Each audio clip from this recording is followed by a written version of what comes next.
Alright guys, Scrappy again today. Hope you're doing well and enjoying your day so far. Rostermania questions continue to go down. Octane was giving his thoughts on the Los Angeles Thieves situation and where they stand from now to the end of the year. They formed this super team, that's how it was described in the off-season, although Drazah and others have given their thoughts on whether it really is a super team or whether FaZe is the true super team of the league as it stands. So far, 3 events in, it's 2-1 in favour of FaZe. They didn't get the chance though, Thieves, to beat FaZe on their run to the victory at Major 3. That could be a different story coming into the Dallas Major very shortly indeed. But Octane says, in terms of what Thieves could do to improve their team, it is practically impossible, and he doesn't expect them to make any changes going forwards, even if they don't deliver from now to the end of the season. Very much interested in your thoughts in the comments below. Hit the like button if you enjoy. Subscribe if you're new as always. Quickly on Warzone, because did see yesterday that we had Skyz, CleanX, and 04 competing in a Warzone tourney. So interesting stuff, of course, because 04, the season for him is very much still alive. I know there's always a bit of talk sometimes about, oh, well, you know, this player's competing, you shouldn't play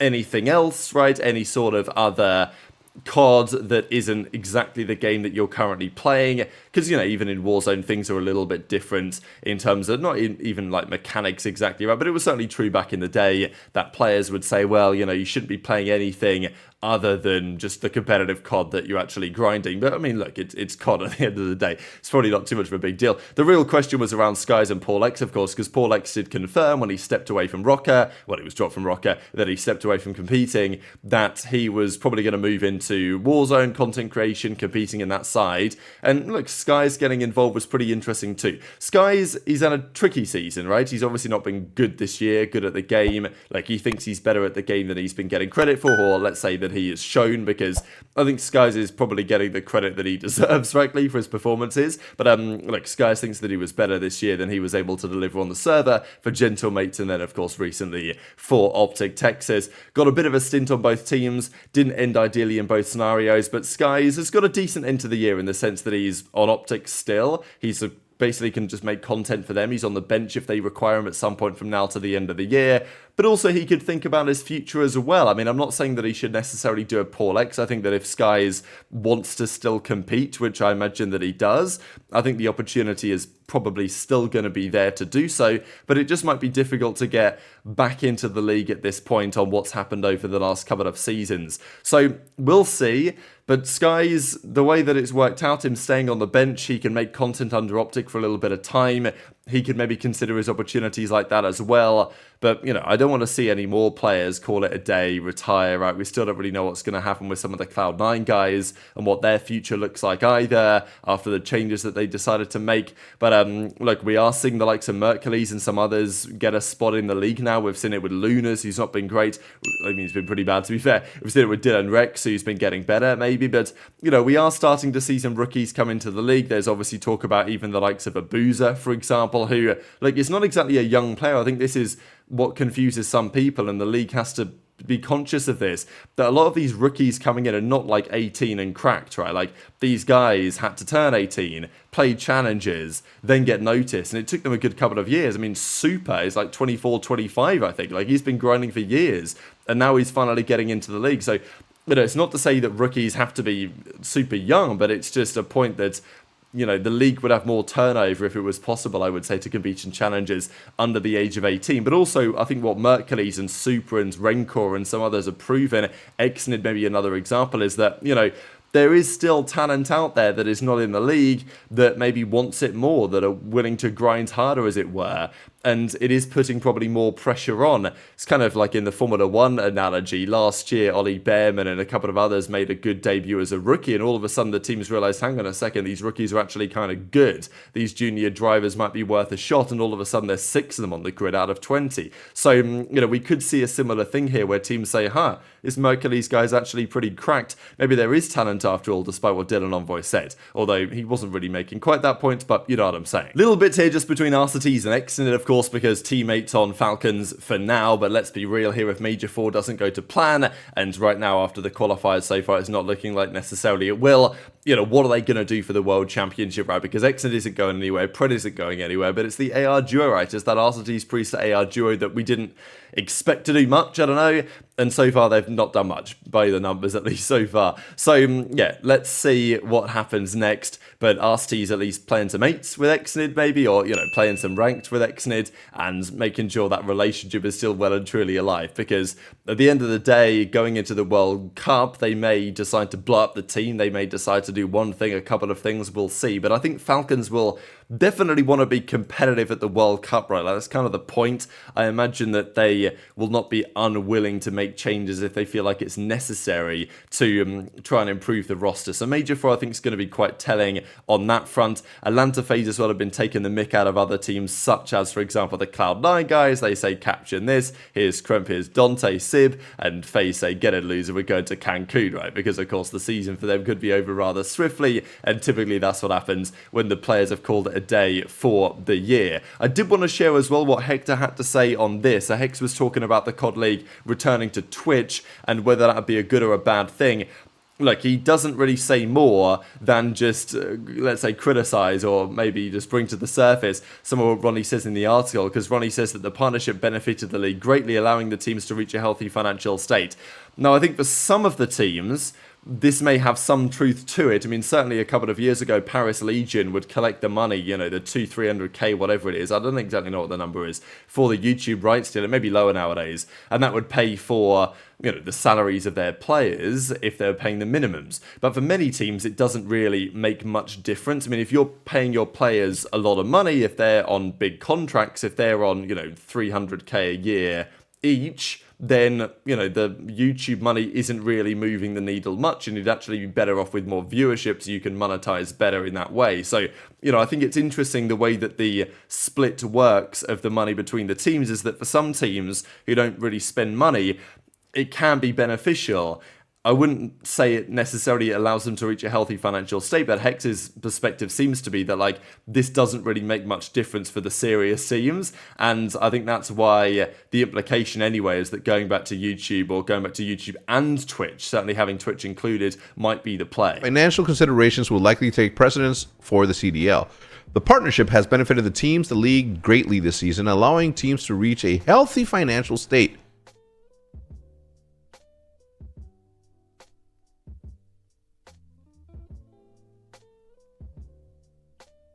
The ideal scenario would be to stream on both platforms, but initial financial considerations will likely take precedence over the CDL. The partnership has benefited the teams. Let me get through this. All right, let me read this part.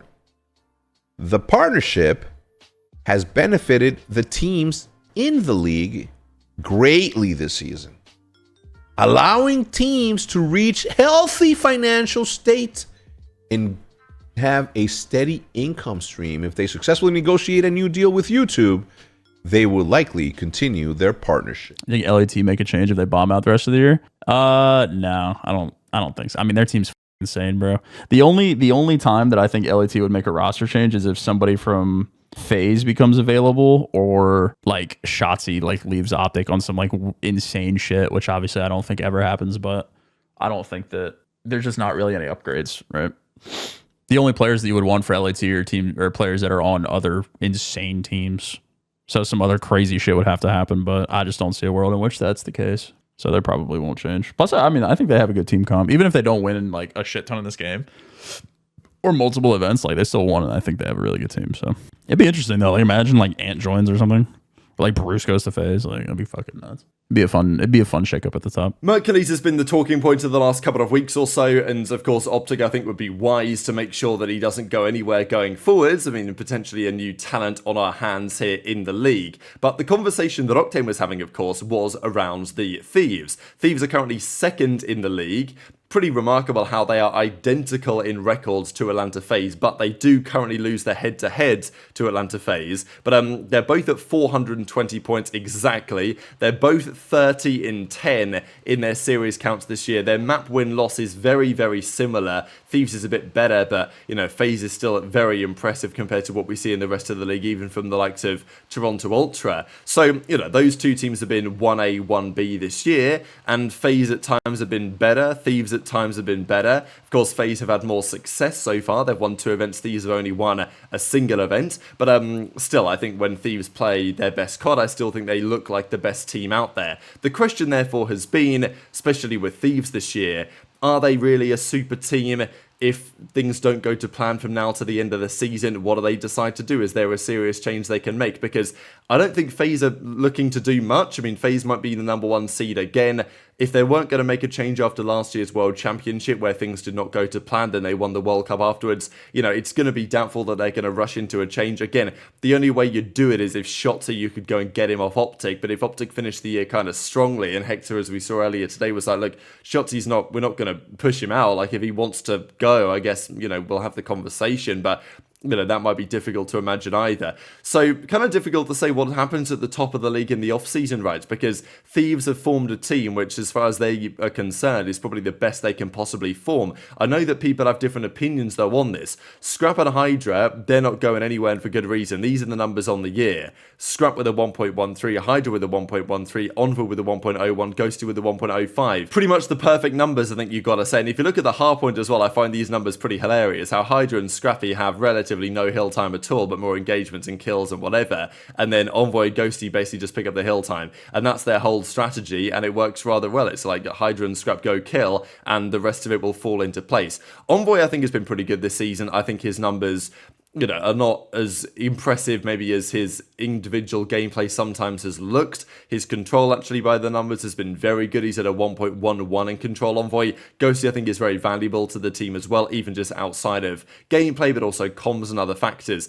This team, I think, is more of a super team than people are maybe giving it a bit of credit for. Like, with Scrap and HyDra, there's only so much you can do with the rest of the roster. Like, if you're trying to bring in Simp and aBeZy, like, in addition, and just figure it out from there, like, okay, sure, I guess that would improve the roster, but it's kind of difficult to imagine that would happen. And even if it, I mean, would it actually improve the roster? I know there was talk earlier in the year that, oh, Pred is available, you should get him for Envoy.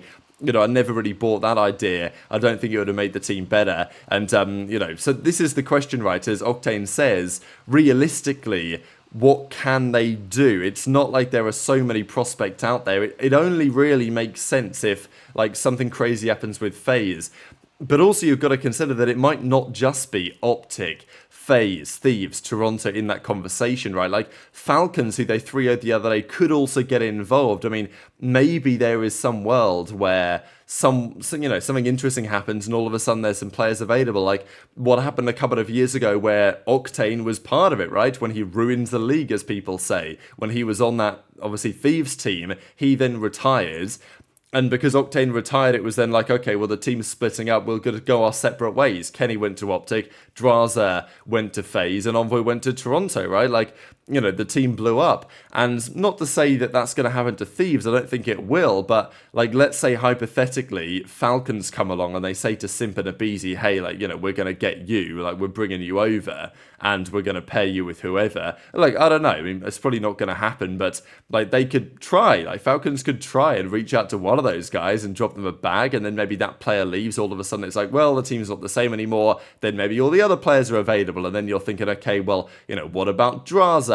And these other things could be available to some of these other teams. Pretty doubtful, but yeah, intrigued to your thoughts. I don't think Octane is wrong, but like I'm always on the side of like, is there some Rostermania coming? Because if there is, I'll be ready for it type thing. So yeah, intrigued to your thoughts on all of this stuff in a comment. Just speaking of Drazah, actually, and those FaZe guys, thought it was really cool to see some more content coming out from those FaZe players, especially because, look, FaZe, phenomenal team, and honestly, entertaining personalities. It's just we don't see much of it because they don't make much content. Whereas that is now starting to change. MC, Cellium doing his vlogs, got aBeZy doing a day in the life where they played, you know, this is definitely worth checking out. There was this pretty funny clip as well here from Cellium's POV when they were in the player areas and, you know, you can see the guys getting ready to go. They turn the camera around and he pulls back the curtain and guess who he sees behind the curtain? There it is. It's the OpTic Texas team and the Ant Shotzzy on the other side. So pretty funny to think about like the setups here that we've got at this league, but very much enjoyed your thoughts in the comments. Hit the like button if you enjoyed. Subscribe if you're new. Take care and I'll see you next time.